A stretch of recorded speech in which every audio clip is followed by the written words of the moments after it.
Christian, hvis du skal beskrive den sag, som vi skal tale om i dag, med et ord, hvad skulle det så være?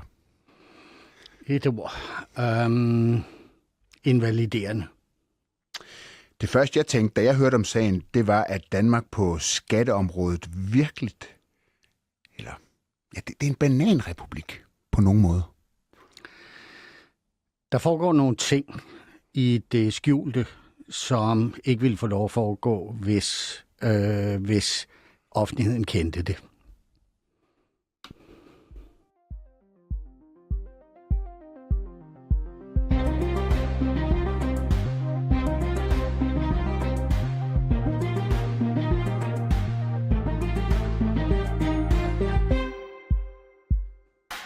Der er borgere i Danmark, som får beslaglagt hele deres indkomst af staten og mere til. 110% i skat betaler de. De bliver straffet af skattemyndighederne, selvom de har handlet i god tro. De har gjort alt, hvad man kan forlange for at overholde gældende lovgivning. Det værste er, at når man hører om de her sager, og hvordan de her borgere bliver behandlet af skattemyndighederne, så får jeg i hvert fald fornemmelsen af, at der er ansatte i skat, som på et personligt plan finder nydelse i at konfiskere hele folks indkomst og fratage dem deres levebrød. Og det er sådan en sag, som du skal høre om i dag. Velkommen til Borgerlig Tabloid, podcasten, hvor vi vender aktuelle emner fra et borgerligt perspektiv. Mit navn er Joachim B. Olsen, og jeg er debatredaktør her på BT. Velkommen Christian Kirkman Møller. Tak fordi jeg måtte komme. Du er skatterådgiver, og du repræsenterer din klient Jakob Torngaard i en skattesag, som man kan læse om i den seneste udgave af Weekendavisen. Men inden vi kommer til den, så fortæl lige helt kort om din baggrund. Jeg har i 37 år rådgivet om, undervist i og ført sager om primært internationale skatteretsforhold. Mm. Du har også undervist, ikke? Jo, det har jeg. Så lad os komme til den konkrete sag. Som sagt, så har Weekendavisen beskrevet, hvordan din klient, Jakob Torngaard, er blevet pålagt at betale 110% i skat. Det er korrekt. Hvordan kan det ske? Det er et sammenfald af to omstændigheder. Det er et cirkulære fra 1974, som taler om, hvornår man er lønmodtager og hvornår man er erhvervsdrivende. Og så er det en lovændring i 1998, hvor man gav myndighederne mulighed for at gå ind og korrigere, hvis en person og hans fuldt eget selskab havde nogle transaktioner, som ikke foregik på tredjemands vilkår eller på armslængde vilkår. Mm. Og det er så blevet brugt over de sidste mere end 25 år nu i stadig stigende grad til at gå efter helt almindelige konsulenter, som tjener penge i deres selskab og betaler fuld skat.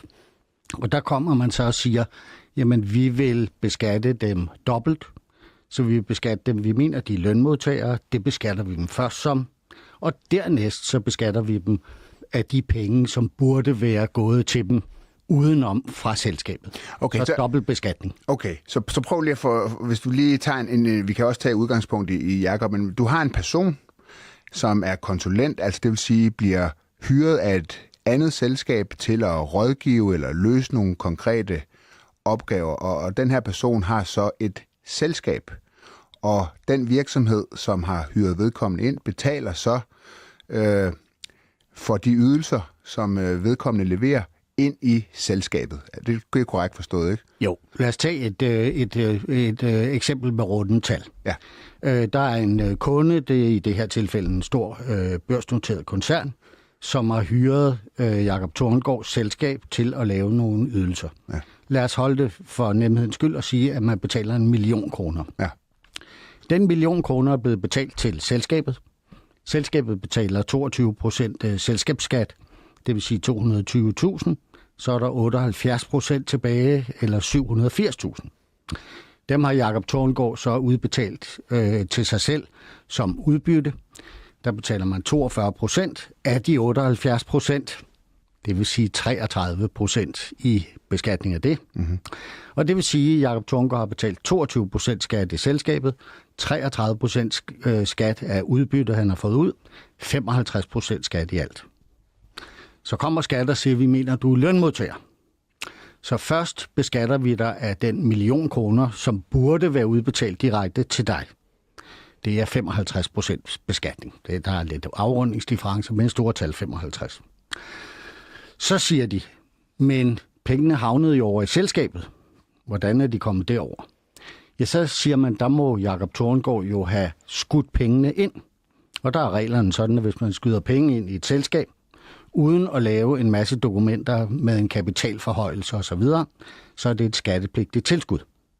Så på trods af, at han allerede nu er beskattet med 55%, så beskatter man også selskabet med 22% af den samme indkomst. Så er vi oppe på 55 plus 22, det er 77. Så siger de til sidst, men Jakob Torngaard har jo også udbetalt de her 780.000, de 78%, som udbytte til sig selv. Dem beskatter vi nu med 42%. Det er 33% i alt, 330.000 kroner. Og så er pengene så havnet igen i hans lomme. Så nu har han betalt 55 plus 22 plus 33, og det er det, der giver 110%. Og det lyder jo fuldstændig vanvittigt. Bare lige sådan, nu sidder vi og taler om Jakob Torngaard, du repræsenterer ham. Hvor mange af sådan nogle sager her er der? Mange hundrede af dem. Der er hele afdelinger i Skattestyrelsen, som sidder og arbejder enten udelukkende med det her, eller hovedsageligt med det her. Og i jagten, om man må kalde det, på konsulentselskaber, er blevet intensiveret meget betydeligt her de sidste 10 år. Og det er mange hundrede sager, der ligger, og derfor meget, meget store millionbeløb. Så der sidder mange mennesker rundt omkring, som har arbejdet som konsulenter, de har haft et selskab, de er blevet hyret af andre, og så er de endt i den her situation, hvor skat så vurderer, at de skal betale 110% i skat. Det er næsten identiske situationer for alle de personer, der er blevet ramt af det. Okay. Noget af det, der undrer mig, når jeg hører, der er mange ting, når jeg hører om, at sådan noget her, det kan forekomme, det er, at hvis skat ligesom vurderer, at du er lønmodtager, for det er det, du siger, ikke? Ja. Skat, de har vurderet, at du er lønmodtager. Ja.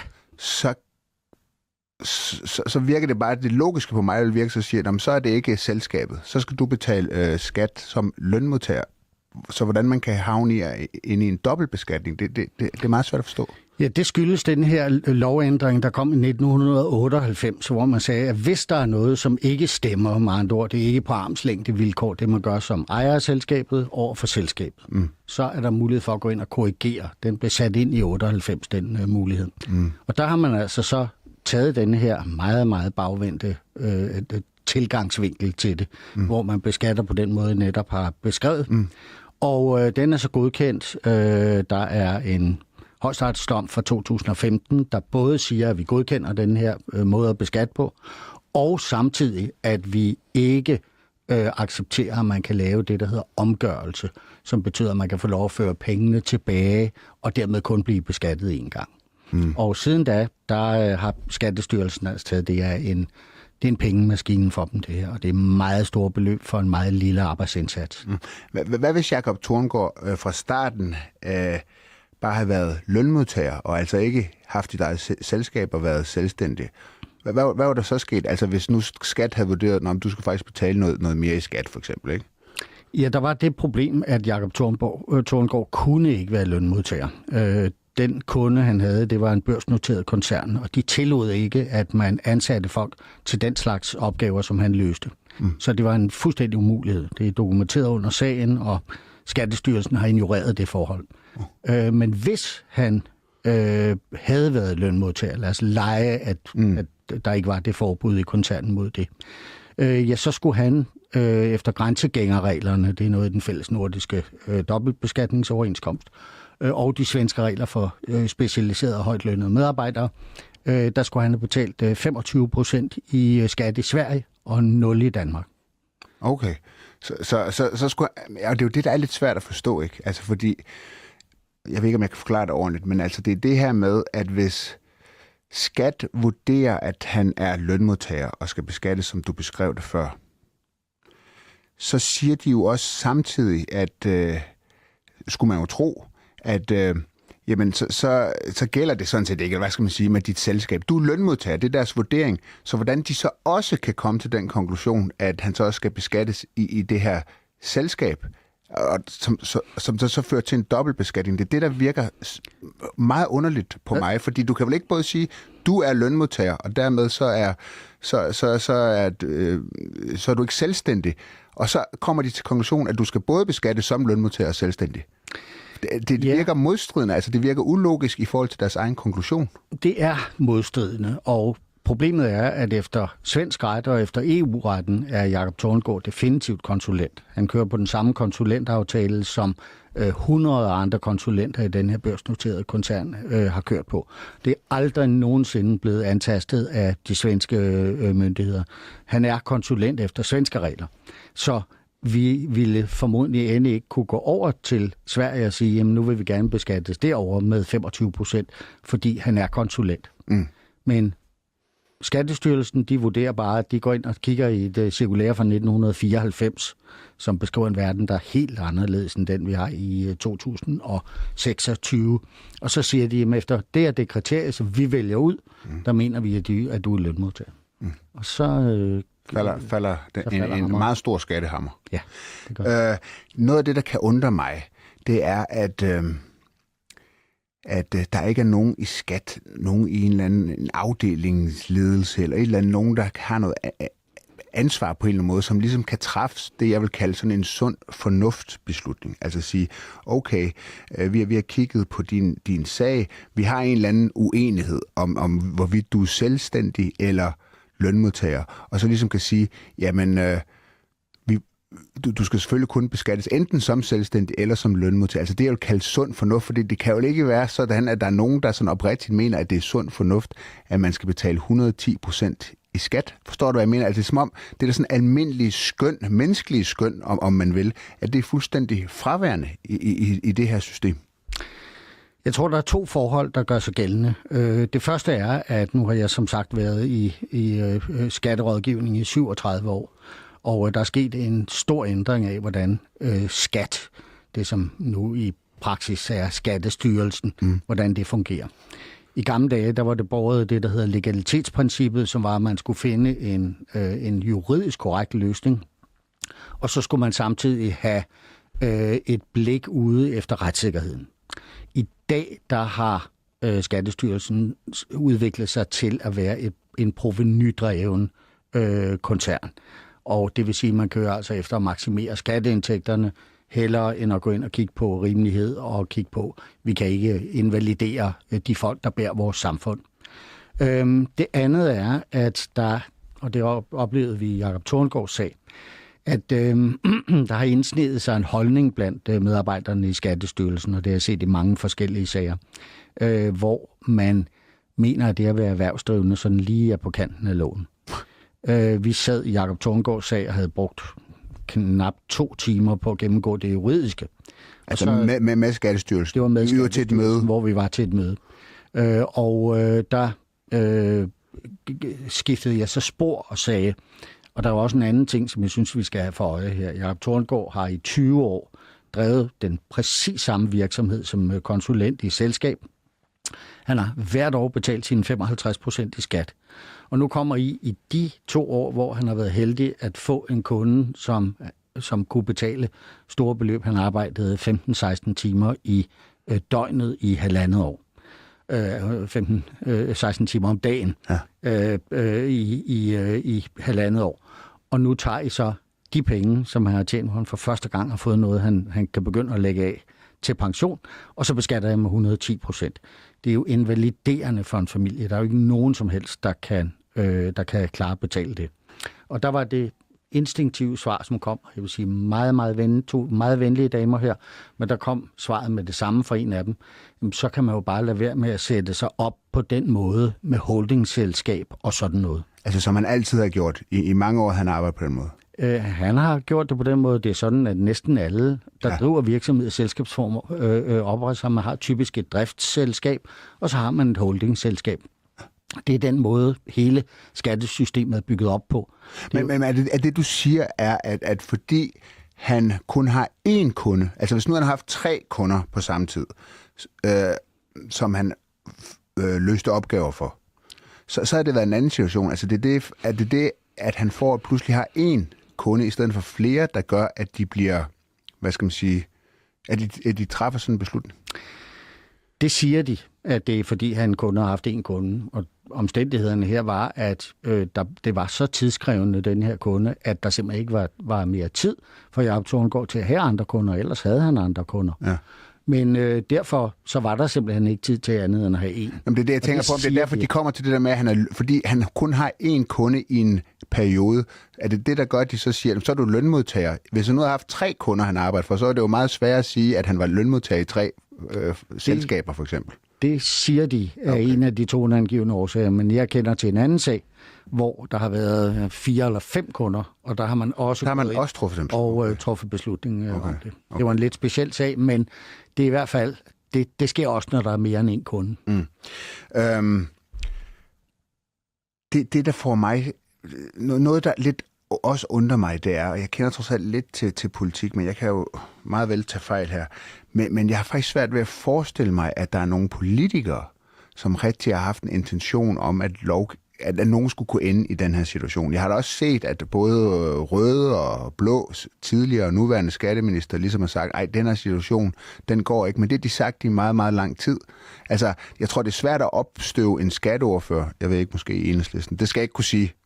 Men svært ved at opstøve en skatteordfører, som tænker, nej, det er intentionen, at folk skal kunne blive ramt af 110% skat.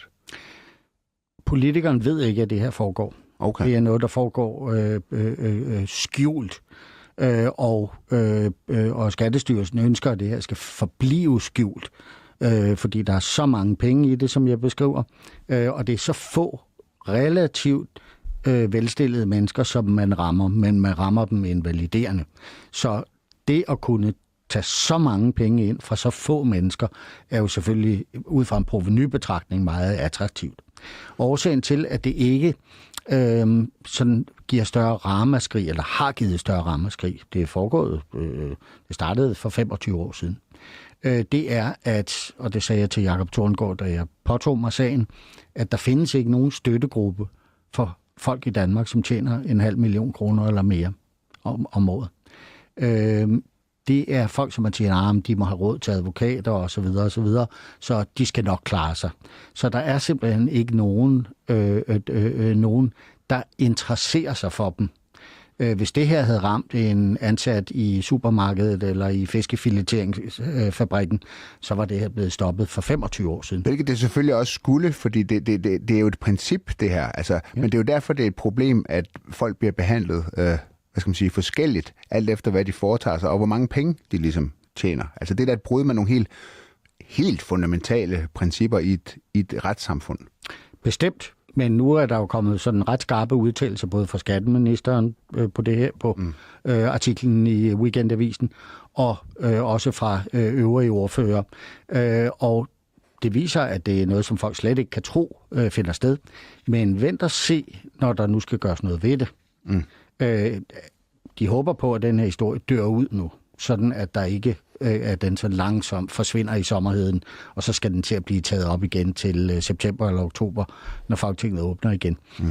Så der er ikke nogen rigtig interesse, der er ikke nogen stor interesse i hvert fald, i at gå ind og sige, nu må vi optræde anstændigt over for de her borgere, som er dem, der finansierer vores velfærdssamfund, det er de erhvervsdrivende.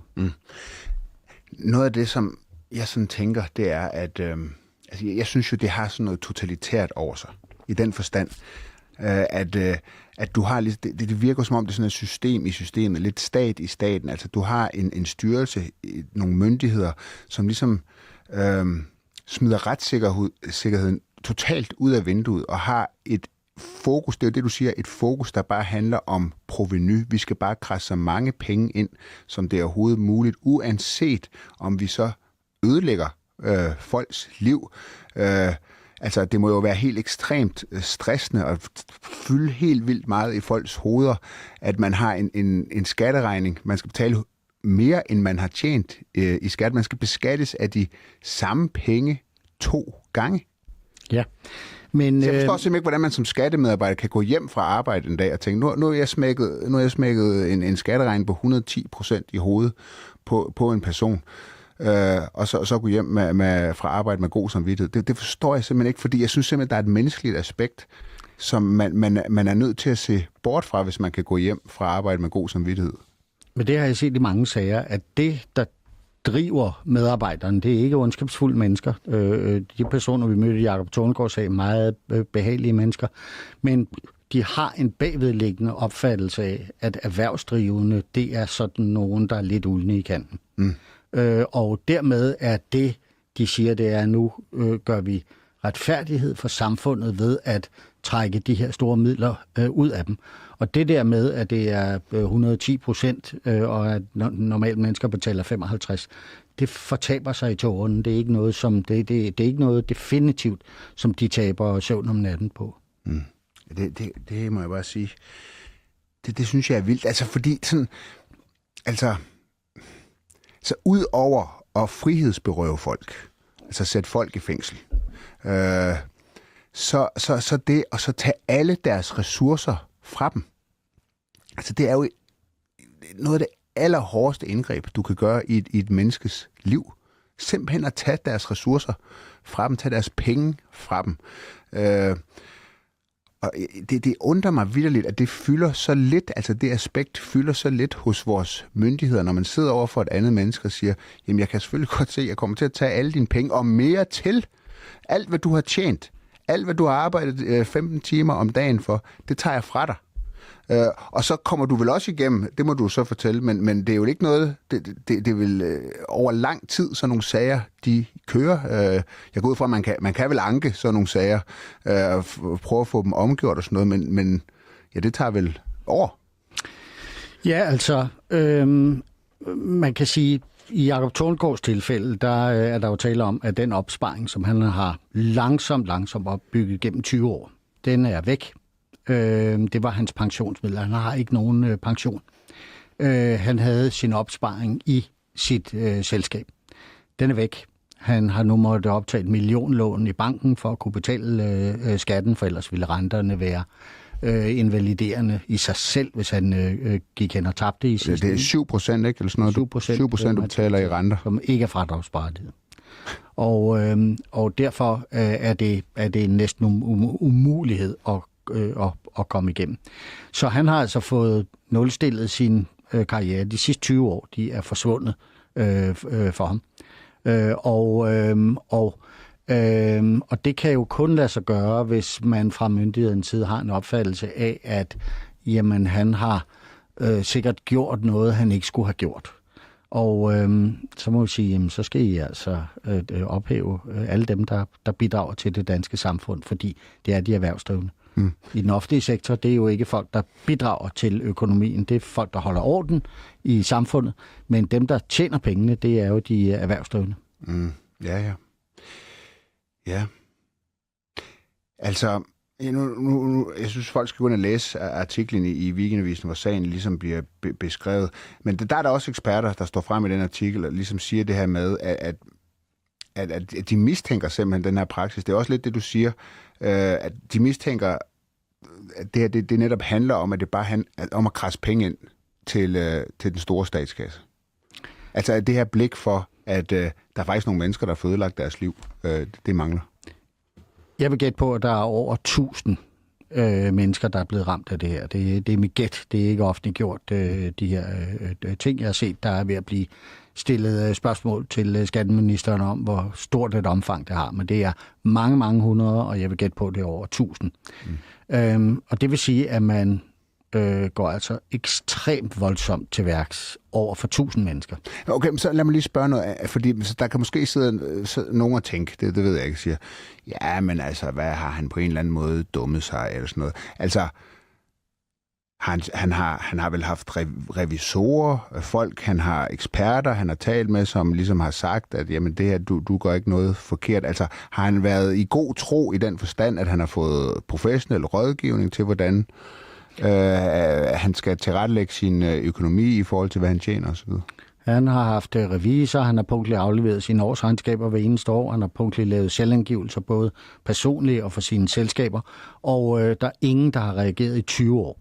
Men så kommer man pludselig i 2023, han startede i 2003, og siger, nu vurderer vi, fordi i 21 og 22 var indtægterne pludselig meget store. Nu mener vi, at du er lønmodtager. Så han har gjort eksakt det samme, som han har gjort i 20 år. Ingen ændring, intet, der har været holdt skjult. Han har ganske enkelt bare nu begyndt at tjene flere penge, fordi han fandt en kunde, som havde brug for et enormt timeforbrug fra hans side. Så han har vist rettidig omhu? Overalt. Jeg har ikke kunne se en årsopgørelse, en selvangivelse, et årsregnskab, som ikke er afleveret til tiden. Hvad har det betydet for hans familie? Du var kort inde på det, men hvad er det menneskelige aspekt i det her, når man bliver ramt af sådan en sag? Ja, altså, som jeg siger, så det betyder en 20-årig karriere sat tilbage til start. Han er tilbage til første trin nu og skal starte forfra. Han havde en plan om at skulle pensionere sig som 65-årig her om 5 år, og den er skrinlagt nu. Det kan ikke lade sig gøre. Som jeg siger, så har han nu ingen penge tilbage i selskaberne og 1 million gæld til banken for at kunne have betalt den her skat. Og mentalt er det jo selvfølgelig en belastning, som man slet ikke kan forestille sig. Man kan godt have en holdning af, at hvis man er relativt velindtjenende, så kan man jo sagtens klare sådan noget. Men 110% er 110%. Og når man er velindtjenende, så er de 10%, man lægger oven i de 100, det er jo altså nogle penge, der skal findes et eller andet sted. Og de var der ikke, så det var kun banken, som man kunne gøre. Det er på en hver måde, og det var også derfor, jeg brugte ordet i indledningen, invaliderende følgevirkning for Jakob Torngaard og hans familie. Da vi stod ude ved kaffemaskinen, inden vi gik ind i studiet, der sagde du, at du også kendte til en lignende sag, hvor du ligesom beskrev det som, at den her person, der blev ramt af den, simpelthen bare nu sad ligesom og stirrede ud i luften. Altså... Ja, det var en 68-årig, eller i dag 68-årig konsulent, som også arbejdede på samme måde, og som også på det her tidspunkt kun havde en kunde, fordi der blev lagt fuld beslag på konsulentens tid. Blev ramt af fuldstændig den samme beskatning, 110%, og den her person havde simpelthen ikke pengene til at betale. Og konsulenten sidder nu i sin dagligstue, har mistet enhver form for livsvilje og livslyst, og vandt så sagen her for 3 måneder siden i byretten. Det var dog positivt. Vandt den 100%. Men så er der så gået år. Eller der er gået lang tid med, at man har siddet i den der situation med den usikkerhed. Jamen, det bliver værre end det. Nej. Fordi den blev vundet 100%, tilkendelse af fulde sagsomkostninger osv.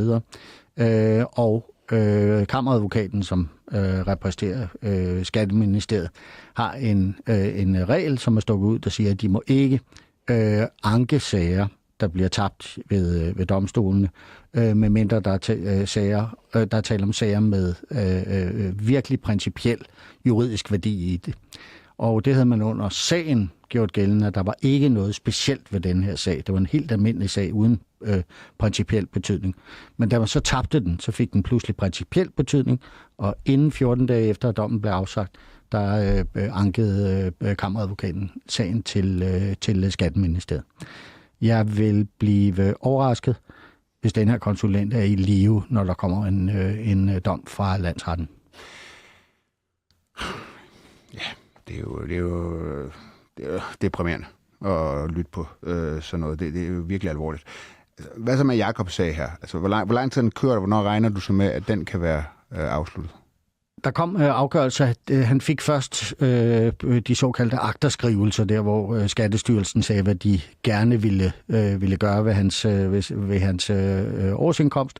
Det var i september 23, og så kom afgørelsen først. Vi troede, sagen var død, da vi havde afleveret. Vi afleverede 600 siders indlæg med bilag, der dokumenterede alle de her ting, jeg har talt om.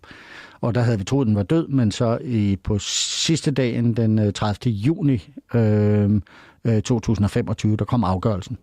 Og den har vi så påklaget dels til Skatteankestyrelsen, det der også hedder Landsskatteretten, og så har vi bedt om omgørelse til Skattestyrelsen. Og det er der, vi sidder og venter på det i øjeblikket. Den normale behandlingstid i Skatteankestyrelsen, Landsskatteretten, er en 4-5 år. Mens en anmodning om omgørelse, det er det, der kan reparere og fjerne en stor del af den her dobbelt- og trippelbeskatning. Den vil typisk tage 3-6 måneder. Så det får vi ikke omgørelsen, så taler han før vi overhovedet får en afgørelse fra Landsskatteretten, så taler vi typisk om 4-5 år. Hvad er det, der skal ændres, for at man ikke ser de her sager, hvor folk bliver beskattet af 110% af deres egen indkomst? Hvad er det? Jeg vil forsøge at få skatteminister Jakob Engel-Schmidt i studiet til at tale om det her, og mit indtryk er faktisk, at han jo også synes, at det her det er problematisk. Hvad er det, der skal ændres, før man ikke ser de sager her? Den daværende skatteminister bad i 2021... Stocklund? Det var vist Stocklund, der gjorde det dengang. Han bad i 2021 Skattelovrådet, som er sådan et retssikkerhedsorgan, om at lave en rapport om det her, fordi de fleste var enige om, at det var så urimeligt. Og den rapport kom altså ikke, som man havde ventet i 22 eller i 23. Det skulle være hurtigt. Det skulle laves hurtigt. Det var et hurtigt arbejdende udvalg, så der kan du... Ja, der blev sat fart på. Så den rapport kom i november 2025, hvorefter den daværende skatteminister Halsbro nedlagde Skattelovrådet umiddelbart efter af besparelse. Altså det, der skal også se på retssikkerheden. Det er retssikkerheden. Det er det, der de er sat på jorden for at gøre. Det blev nedlagt. Ja. Så der nedlagde man med det samme det og undlod at offentliggøre rapporten. Der skal det så siges, at Jakob Engel-Schmidt, den nye skatteminister, har til Weekendavisen udtalt, at han vil offentliggøre den her rapport. Det ville være det første, man kunne gøre. Ellers vil det tage en kyndig skattejurist, jeg vil sige 24 timer, og lave et lovforslag, som kunne reparere på det her, hvor man fjernede dobbelt- og trippelbeskatningen. Man kunne godt sætte et eller andet ind, medmindre der er tale om ekstrem misbrug eller noget i den retning. Det her er jo helt almindelige mennesker, der driver deres, eller der tjener til det daglige brød. Så man kunne lave det 24 timer, så vil der være et lovforslag, der ville kunne fjerne det her, og det ville ikke give sved på panden for en kyndig skattejurist. Christian,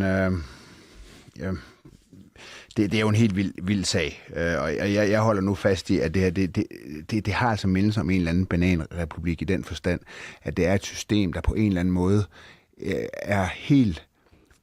Altså, hvor der ingen sund fornuft er, altså ingen sådan menneskelighed, hvor man bare kører hen over mennesker og ødelægger deres liv, og det er jo ikke den opfattelse, jeg tror, de fleste danskere har af vores samfund, som jo også på mange måder er et meget, meget velfungerende samfund, men der er altså i hvert fald lommer, hvor at det minder om en bananrepublik i den forstand, at der ingen respekt er for individ, ingen sund fornuft er, ingen rimelighed er i den måde, man behandler folk på. Og derfor så synes jeg også, det er meget relevant at tage op her i borgerlig tabloid. Og vi skal nok også følge op på den her sag. Christian, vi når ikke mere. Tusind tak, fordi du tog dig tid til at komme i studiet og fortælle om den her sag. Det var alt for dagens borgerlige tabloid. Mit navn er Joachim B. Olsen, og jeg har lavet dagens program sammen med journalist Emilie Meyer Jeppesen og producer Theis Sarko. Husk, du kan skrive dig op til vores nyhedsbrev, der hvor du lytter på den her podcast. Og du kan også se den på YouTube som podcast. Tak, fordi I lyttede med. Vi er tilbage på fredag.